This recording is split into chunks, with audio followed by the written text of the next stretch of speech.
बिस्मिल्लाहिर्रहमानिर्रहीम। स्टूडेंट, आज हम कंपैरिजन करेंगे बिटवीन कॉलम लॉ और न्यूटन लॉ ऑफ ग्रेविटेशन की।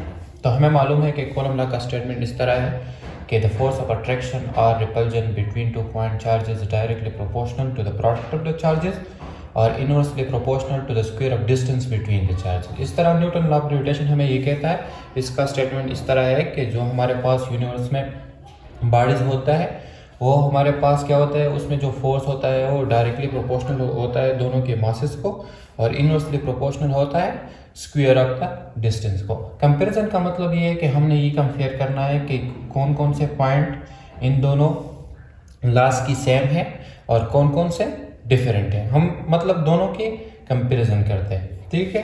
तो एक हमारे पास है कॉलम फोर्स और एक हमारे पास है ग्रेविटेशनल फोर्स। सबसे पहले जो हमारे पास पॉइंट है इसमें वो ये है कि जो हमारे पास कॉलम फोर्स होता है वो हमारे पास एग्जिस्ट होता है बिटवीन चार्जेस के दरमियान, ठीक है।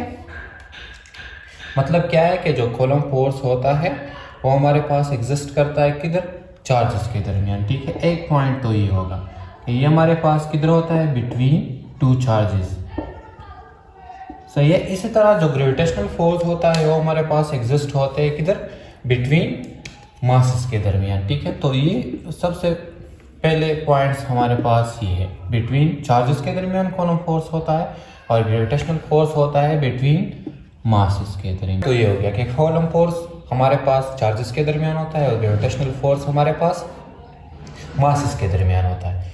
दूसरा पॉइंट ये कि हमारे पास जो कॉलम फोर्स है ये हमारे पास अट्रैक्टिव भी होता है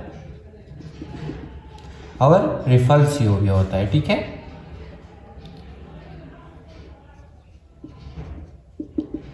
मतलब क्या कि ये हमारे पास जो फोर्स होता है ये अट्रैक्टिव भी होता है और रिपल्सिव भी होता है, ठीक है।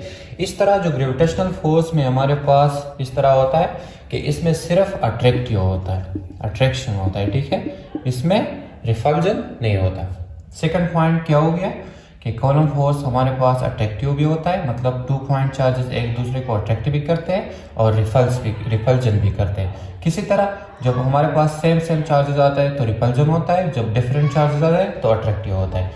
ग्रेविटेशनल फोर्स में इस तरह होता है कि जो मासेस के दरमियान होता है इसमें सिर्फ क्या होता है, अट्रैक्शन, इसमें रिपल्जन नहीं होता, ठीक है। दूसरा पॉइंट की तरफ तीसरा पॉइंट ये है कि जो कॉलम फोर्स है ये हमारे पास वेरीज होता है, मतलब क्या होता है, चेंज होता है विद द डिस्टेंस जो इनवर्सली प्रोपोर्शनल होता है, ठीक है। तो तीसरा पॉइंट ये हो गया कि जो कॉलम फोर्स है ये हमारे पास वेरीज होता है, ठीक है, इनवर्सली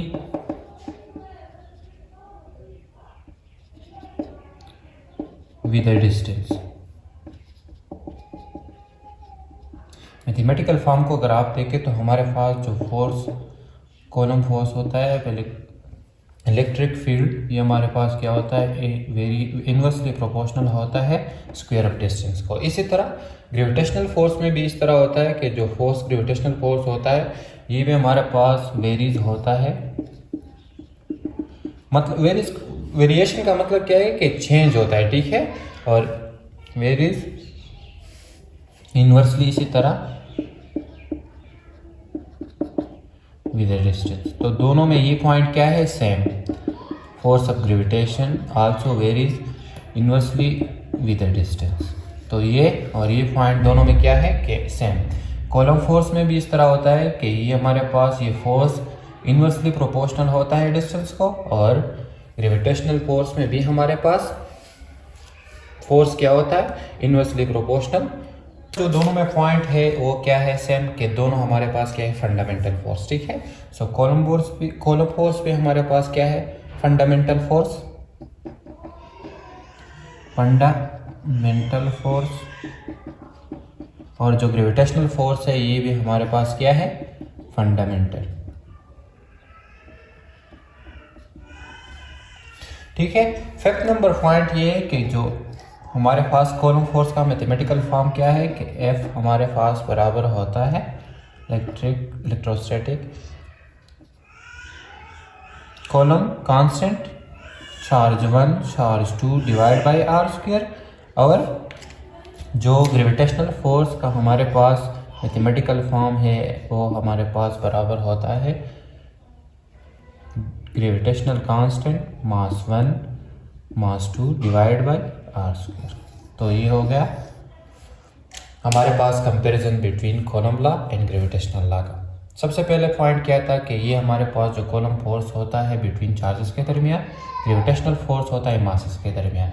कॉलम फोर्स में दोनों में डिफरेंस ये है कि ये अट्रैक्शन और रिपल्जन दोनों में इसमें होता है चार्जेस में, और इसमें सिर्फ अट्रैक्शन होगा। तीसरा जो सेम पॉइंट इन दोनों में ये है कि जो डिस्टेंस है ये भी इन्वर्सली प्रोपोर्शनल है स्क्वायर टू द डिस्टेंस, ठीक है।